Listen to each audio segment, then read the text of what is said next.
કેટેગરીમાં એસપીએફમાં છે ને ઘણીવાર ટીપીઆઈ લખેલું હોય છે. ઈ કેટેગરીના જેટલા એસપીએફ હોય છે ને, ધારો કે એસપીએફ 30 લખેલું હોય પણ સાથે ટીપીઆઈ લખેલું હોય, તો ઈ લખે 30 પણ એસપીએફ 60 હોય, સેમ લખે 50 પણ એસપીએફ 100 હોય, જ્યારે ટીપીઆઈ લખેલું હોય ત્યારે. ટૂંકમાં એટલું એનું પાવર હોય, 100 એસપીએફનો પાવર હોય.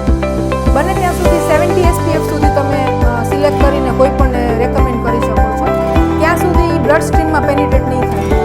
પણ જો એનાથી વધશે અથવા તો ટીપીઆઈના અંડરમાં 50 કે એવા એસપીએફ હશે તો એ સીધી ડબલ અમાઉન્ટમાં હશે, તો એ તમારા બ્લડ સ્ટ્રીમમાં પેનિટ્રેટ થાય છે.